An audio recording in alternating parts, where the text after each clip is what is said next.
আজকের আলোচনার বিষয় রবীন্দ্রনাথ ঠাকুরের লেখা সোনার তরী কাব্যগ্রন্থের অন্তর্গত নিরুদ্দেশ যাত্রা।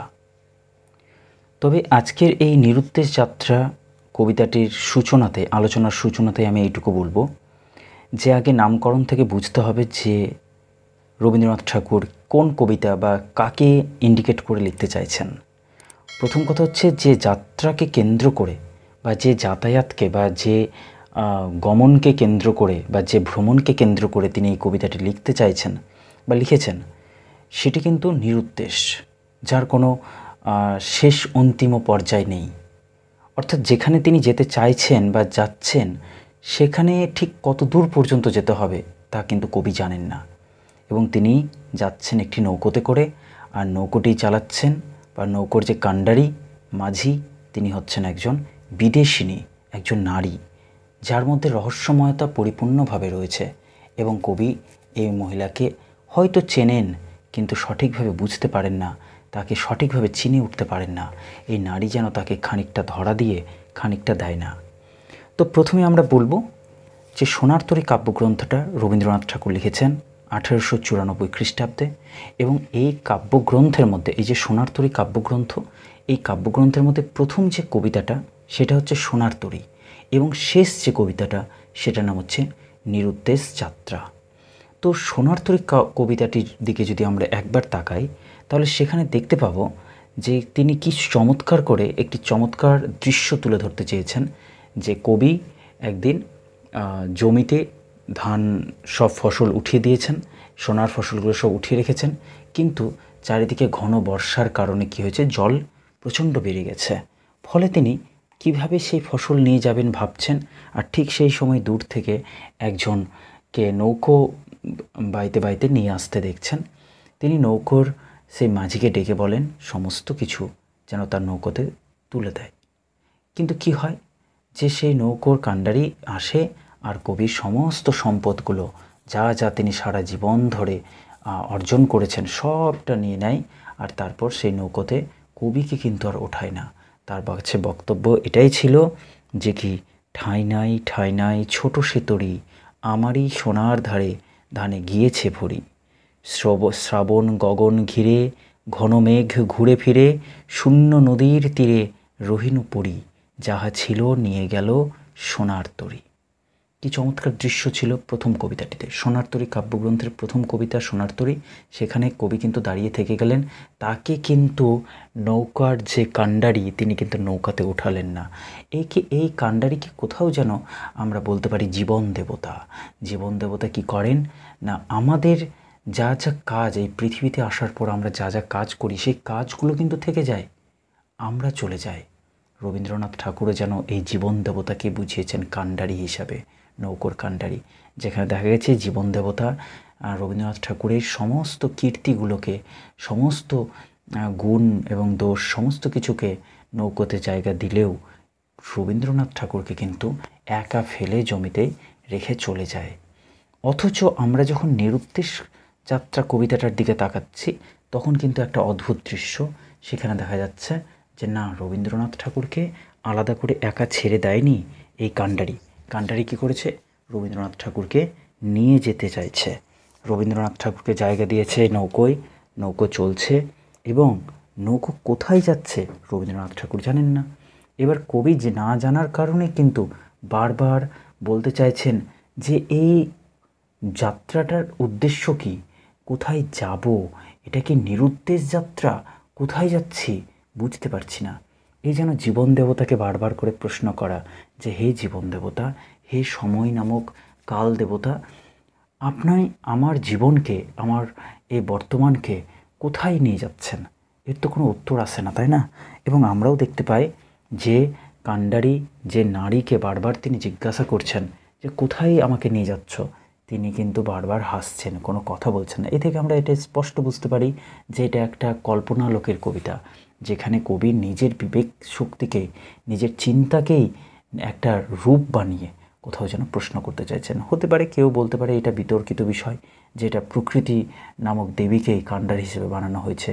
কোথাও যেন এই যে কল্পনার দেবী মানে এই যে রবীন্দ্রনাথের মাথায় মনে বারবার বিভিন্ন ধরনের কল্পনা আসে, এই কল্পনা তো মানুষকে ছোটায়, তাই না? এবার বিভিন্ন জায়গায় যায়, আসলে এই জায়গাটা বাইরের জায়গা নাও হতে পারে, বিভিন্ন চিন্তার স্তর হতে পারে, যেখানে যাচ্ছেন কবি কিন্তু বারবার মনে হচ্ছে কেন যাচ্ছি বা কত দূর যাব, কি প্রয়োজন এই যাত্রার, অথবা এইরকম জীবনের কি প্রয়োজন। কিন্তু তাতে কি হচ্ছে, জীবন দেবতা কিন্তু একটু মুচকি হাসছে, তারপর আবার সে চলতে থাকছে। কবি রবীন্দ্রনাথ ঠাকুর চাইলেই সে নৌকো থেকে নেমে যেতে পারেন, কিন্তু না, তারও একটা লোভ, একটা আনন্দ, একটা নতুন একটা নিরুদ্দেশের দিকে যাত্রা, যে আনন্দ, সেই আনন্দটা তিনি চান। এই রহস্যময় নারীর সাথে থেকে কোথাও যেন রহস্যময় হয়ে উঠেছে রবীন্দ্রনাথের যাত্রাটা, জীবনযাত্রাটাও। আমরা দেখছি এই কবিতাটির সূচনাটাই হচ্ছে কি সুন্দর করে সোনার তরীর যে মানস সুন্দরী, আমরা দেখতে পাবো সোনার তরী কবিতা, মানস সুন্দরী কবিতা এবং নিরুদ্দেশ যাত্রায় তিনটা কবিতাতে কিন্তু রবীন্দ্রনাথের রোমান্টিক সৌন্দর্য ভাবনার স্বরূপ উদ্ঘাটিত হয়েছে। সোনার তরীতে দেখা যায়, সোনার তরী কবিতাটিতে কবির রোমান্টিক প্রেম ঘটেছে, আবার রোমান্টিক প্রেমের ভাবনার অঙ্কুরোদ্গম ঘটেছে। আবার মানস সুন্দরীতে দেখা যায় সেই প্রেমেরই কিন্তু পরিপূর্ণ সত্তার প্রকাশ পেয়েছে। আর নিরুদ্দেশ যাত্রায় দেখা যায় সেই রহস্যময় নারীর সৌন্দর্য, বেকুলতার অনিন্দ্য সুন্দর অভিব্যক্তি। তো আমরা যদি দেখতে চাই যে কবিতাটির সর্বাঙ্গীন অংশ জুড়ে কী আছে, তাহলে একটাই কথা বলতে হবে। মেঘদূত প্রবন্ধে রবীন্দ্রনাথ ঠাকুর যে কথাটি বলেছিলেন, মেঘকে পাঠিয়ে দিচ্ছেন তিনি নিরুদ্দেশ যাত্রায় তার প্রিয়তমের খবর নিতে বা প্রিয়তমার খবর নিতে, ঠিক সেই রকমই এখানে যেন কল্পনাকে পাঠিয়ে দেওয়া হচ্ছে, ভিন্ন ভিন্ন স্তরে যাবে, আর সেখান থেকে সশরীরে তো আর কল্পনা কোথাও যেতে পারে না, মানুষের মন চিন্তা এইসবকে মানুষ ছুটিয়ে দেয় আর বিভিন্ন ধরনের প্রশ্ন করে, সেই সবের উত্তর তো কোথাও বেরোয় না, সেগুলো সব নিরুদ্দেশ হয়ে থেকে যায়। এইখানেও কবিতাটি যেন সেরকমই কিছু একটাকে বিষয় বা কোনো একটি বিষয়কে কিন্তু ইন্ডিকেট করছে। কবিতাটি শুরু করি। কবিতাতে বলা হচ্ছে, আর কত দূরে নিয়ে যাবে মোরে হে সুন্দরী। এই যে জীবন দেবতা, যাকে সুন্দরীর সাথে তুলনা করা হয়েছে, প্রকৃতির প্রতি যে এত কামনা, এত বাসনা, যেন কবির প্রচণ্ড আকাঙ্ক্ষা, প্রকৃতিকে চেনে, যেন প্রকৃতিকে চেনার শেষ হচ্ছে না কবির মধ্যে, এত দেখেও প্রকৃতির রূপকে তিনি আর পরিপূর্ণভাবে শেষ করতে পারছেন না যেন, তাই বারবার প্রশ্ন করছেন, আমার এই জীবনকে তুমি কোথায় নিয়ে যেতে চাইছো হে সুন্দরী, বলো কোন পাড় ভিড়িবে তোমার সোনার তরী। তোমার এই সোনার তরী, সোনার নৌকাটা কোন পাড়ে ভিড়াবে, কথায় আমার এই জীবন নৌকাটাকে নিয়ে আটক দেবে, অর্থাৎ এই জীবনটা যে এইভাবে আমার ভাসছে, তা কবে গিয়ে থামবে, কোথায় গিয়ে থামবে। যখনই সুধাই ওগো বিদেশিনী, তুমি হাসো শুধু মধুর হাসিনী। এখানে একটা কল্পনার বিষয় ঘটেছে। রবীন্দ্রনাথ বলছেন, যখনই আমি এগুলো প্রশ্ন করি, তখনই কাণ্ডারি, সেই যে সুন্দরী নারীটি যে নৌকোটা চালাচ্ছে, সে যেন বিদেশিনীর মতো শুধু তাকায় আর একটু একটু করে হাসে। বুঝিতে না পারি কি জানি কি আছে তোমার মনে। কবি কিন্তু বুঝতে পারেন না জীবন দেবতা কিভাবে আমাদেরকে খেলা করায়, সে কি আমরা বুঝতে পারি? আমরা তো পুতুল নাচের ইতিকথা নামক উপন্যাসটিতেও আমরা দেখেছি কিভাবে আমাদের জীবন দেবতা আমাদেরকে নিয়ে পুতুল খেলার মতো খেলায় আমাদেরকে, আর আমরা নাচতে থাকি। এইভাবেই তো আমাদের জীবন। কবি রবীন্দ্রনাথ ঠাকুর ভেবেছেন তার হৃদয় কেন তাকে বারবার নাচাচ্ছে, কোথায় নিয়ে যেতে চাইছে। তিনি প্রশ্নের উত্তর খুঁজে পাচ্ছেন না, তাই প্রশ্ন করছেন নিজেরই জীবনকে। নীরবে দেখাও অঙ্গুলি তুলি, অকুল সিন্ধু উঠেছে আকুলি। কি অদ্ভুত দৃশ্যের কথা। বাস্তবে এই কবিতাটিকে একেবারে সাদামাটা করে ব্যাখ্যা করা চলেই না। আমার মনে হয় যে এই যে নীরবে দেখাও অঙ্গুলি তুলি, বাস্তবে তো আঙুল নাই এই নারীর, কল্পনার তো আর আঙুল থাকে না।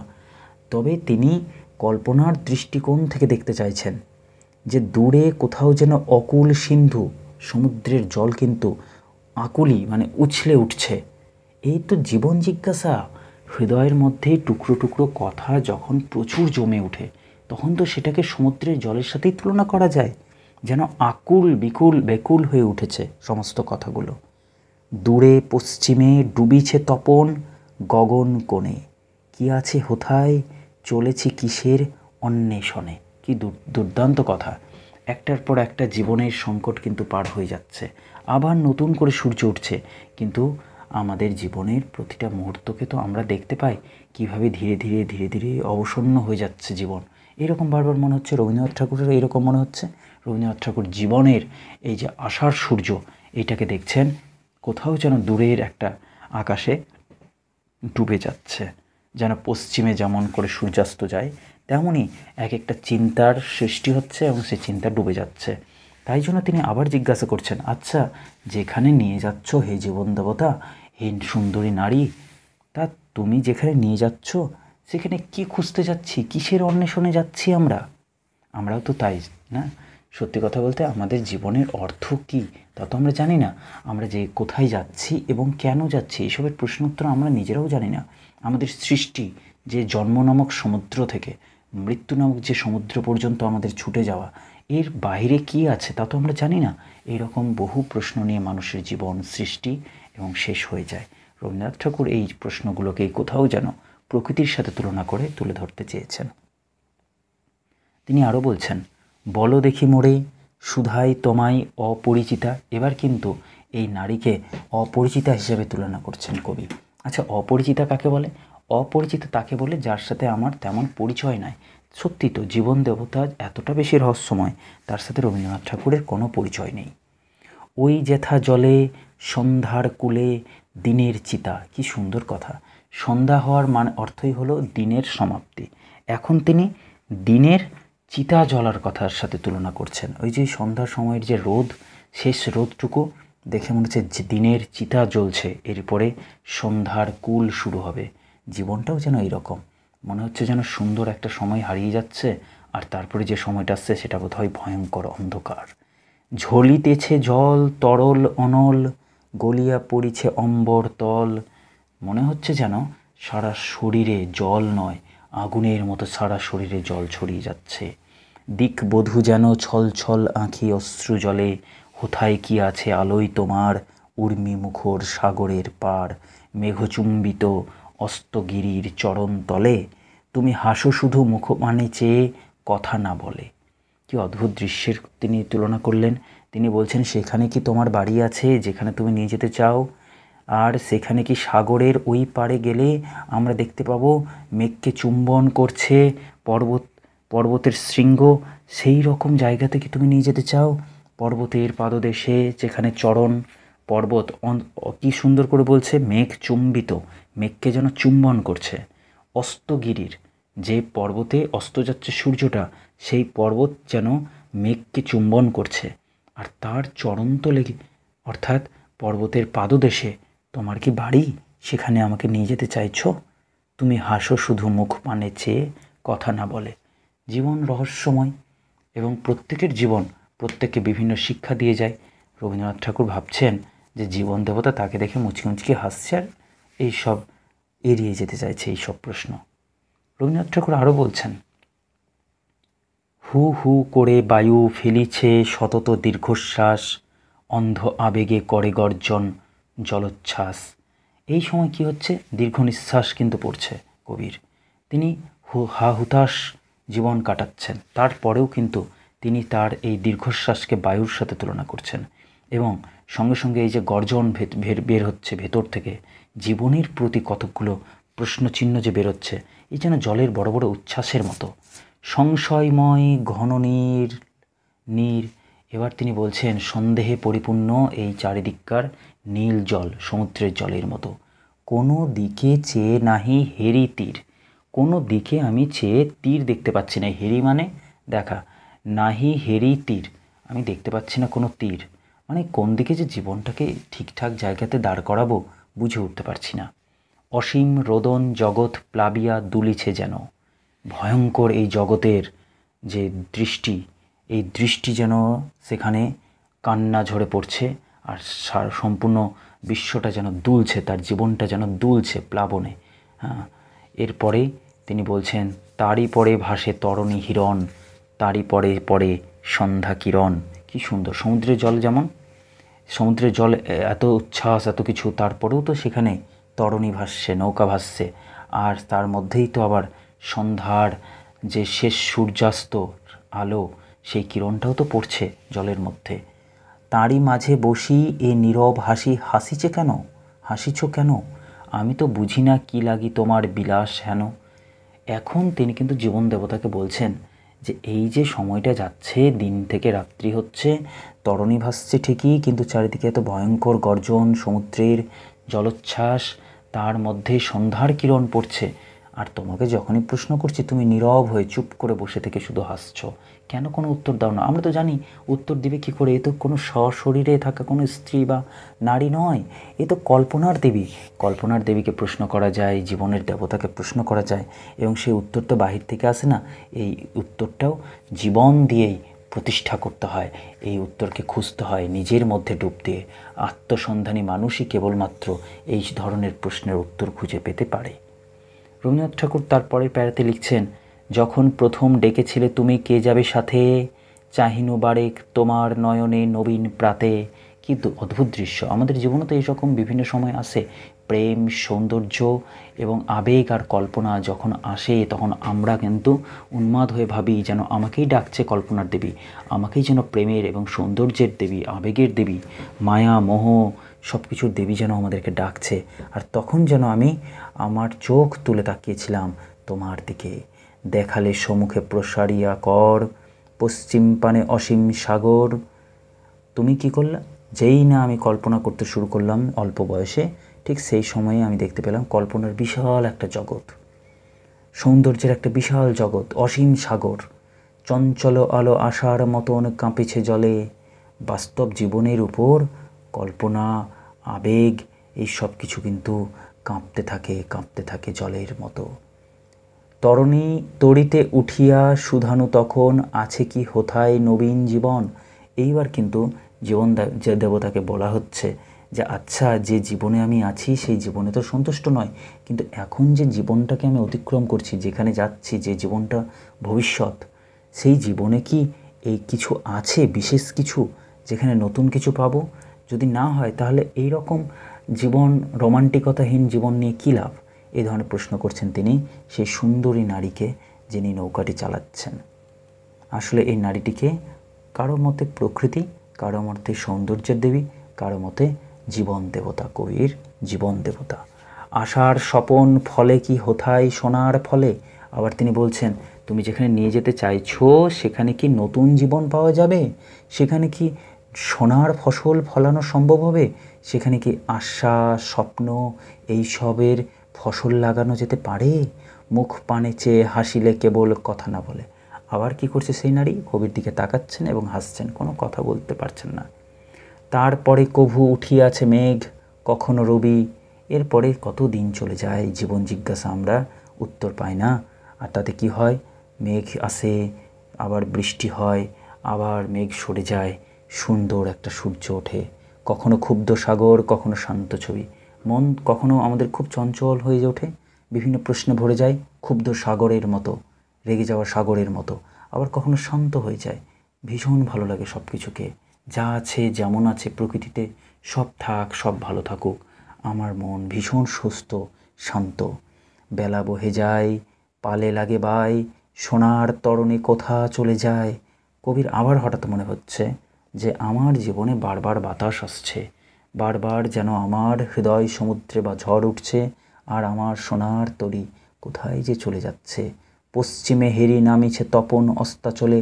ঠিক যখন তিনি দেখতে পাচ্ছেন যে সূর্য অস্ত হচ্ছে পশ্চিম আকাশে, তপন অর্থাৎ সূর্য নেমে যাচ্ছে পশ্চিমে আকাশে, এখন বারেক সুধাই তোমায়, স্নিগ্ধ মরণ আছে কি হেতায়। এইবারে কিন্তু তিনি হঠাৎ করে প্রশ্ন করছেন যে আচ্ছা, এই সময়টাতে কমপক্ষে এই প্রশ্নের তো উত্তরটা দাও, যেখানে যাচ্ছি সেখানে কি চমৎকার মৃত্যু আছে, নতুন কোনো মৃত্যু, স্নিগ্ধ সুন্দর একটা মৃত্যু পাওয়া যাবে?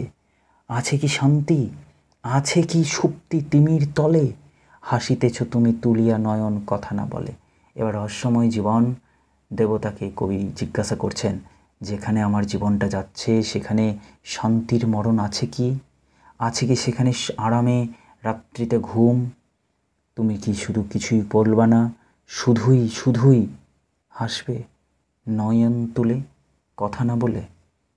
আঁধার রজনী আসিবে এখনই মেলিয়া পাখা। কবির হঠাৎ মনে পড়ছে, মনে হচ্ছে যে আবার একটা অন্ধকার তাকে গ্রাস করে ফেলবে। আবার সমুদ্রে চলাচলের ক্ষেত্রে যদি বলা যায়, তো সমুদ্রে যেতে যেতেই নৌকা দেখা যাচ্ছে, চারিদিকে অন্ধকার নেমে যাচ্ছে, নৌকা কোথায় যাচ্ছে কবি বুঝতে পারছেন না। এই তার যে জীবন তরণী, জীবন নৌকা কোথায় যাচ্ছে তিনি বুঝতে পারছেন না। কল্পনার পাখা মেলে মেলে সন্ধ্যা আকাশে স্বর্ণ আলোক পরিবে ঢাকা। এই যে আকাশে সুন্দর করে সোনার রং ছড়ানো আছে, সূর্য যখন অস্ত যায় তখন আকাশটা কি সুন্দর রঙিন হয়ে থাকে, কিন্তু অল্প সময়ের মধ্যে কি হবে, সন্ধ্যার আকাশ পুরোপুরিভাবে গ্রাস করে নেবে, ঢাকিয়ে দেবে অন্ধকারে সেই সুন্দর আকাশটিকে। শুধু ভাসে তব দেহ সৌরভ, শুধু কানে আসে জল কলরব। শুধু এখন তিনি কি দেখতে পাচ্ছেন, সমুদ্রের মাঝে থেকে দেখতে পাচ্ছেন সেই নারীর দেহ, আর দেখতে পাচ্ছে সেই নারী যেখানে দাঁড় নিক্ষেপ করছে সমুদ্রের জলে, সেখান থেকে জলের শব্দ বেরোচ্ছে। এই যেন নিজেরই কথা। আমরা কাকে দেখতে পাই সামনে? আমরা আয়নার সামনে দাঁড়ালে কাকে দেখতে পাই? জীবনকে। জীবনকে তো দেখা যায় না, নিজেকেই দেখা যায়। নিজেকে যখন মানুষ দেখতে পায় তখন এই নিজেকে খোঁজার সবথেকে বড় দর্শনটি উঠে আসে। তখনই কিন্তু মনে হয় দেহ ছাড়া আর কিছুই নাই, দেহটাই যেন তরণী, আর তরণী যখন দেহটা চলছে জীবন নামক সমুদ্রে, তখন সেখান থেকে সামান্য জীবনের উচ্ছল শব্দগুলো তো বেরোবেই, অর্থাৎ জলের কলরব তো হবেই। গায়ে উড়ে পড়ে বায়ু ভরে তব কেশের রাশি। তখন মনে হচ্ছে অন্ধকার চুল সেই নারীর চারিদিকে যেন কবির শরীরে গায়ে উড়ে পড়ছে। বিকল হৃদয় বিবশ শরীর ডাকিয়া তোমারে কহিব অধীর। এইবারে কিন্তু একেবারে কবি ছটফট করছেন। তিনি আবার বিবশ শরীর নিয়ে আর বিকল হৃদয়, হৃদয় ভাঙা ভাঙা হৃদয় নিয়ে যেন তিনি দুঃখ করে কাতর হয়ে তাকে ডেকে বলছে, তাকে ডাকার জন্য, তাকে বলার জন্য অধীর হয়ে উঠছে, কোথায় আছো ওগো করহ পরশ নিকটে আসি। বারবার জীবন দেবতাকে তিনি ডাকছেন, সৌন্দর্যের দেবীকে তিনি ডাকছেন, ডেকে বলছেন আসো আমাকে স্পর্শ করো, কহিবে না কথা দেখিতে পাবো না নীরব হাসি। যদি কথা না বলো তাহলে তোমার নীরব ওই হাসিটা দেখব কী করে? তোমাকে দেখতে গেলে তোমার কাছে তো আমাকে যেতে হবে, তাই আমার সংস্পর্শে আসো, আমাকে স্পর্শ করো। এই কবিতাটি কোথাও যেন লালন ফকিরের ওই গানটিকে মনে করিয়ে দেয়। বাড়ির কাছে আরশিনগর, সেথায় এক পড়শি বসত করে, আমি একদিনও না দেখিলাম তারে। সেই পড়শি যদি একবার লালনকে ছুতো তাহলে তার যন্ত্রণা অর্থাৎ ভবযন্ত্রণা দূর হয়ে যেত। এখানে রবীন্দ্রনাথ ঠাকুর কোথাও যেন সেই কল্পদেবীকে প্রার্থনা করেছেন, সেই কল্পদেবী এসে তার জীবনকে সুন্দর কল্পনায় পরিপূর্ণ করে দিক। জীবন দেবতা এসে তার জীবনকে একটা সুষ্ঠু নগরে অথবা সাগরের তীরে গিয়ে ভিড়াক। এইভাবে কিন্তু এই চমৎকার একটি কবিতা রবীন্দ্রনাথ ঠাকুর রচনা করলেন 1300 বঙ্গাব্দের 27শে অগ্রহায়ণ। কবিতাটির নাম নিরুদ্দেশ যাত্রা। এইটুকুই আজকের আলোচনা ছিল। পরবর্তী আলোচনা কি বিষয় নিয়ে হবে তা পাঠকের কমেন্টের অপেক্ষায় থাকলাম। আমি সময় মতো করে নিজের সামর্থ্য অনুযায়ী পরবর্তীতে আবারও ভিডিও আপলোড করব। আপনারা চ্যানেলের সঙ্গে থাকবেন। অনেক অনেক ধন্যবাদ এবং শুভেচ্ছা।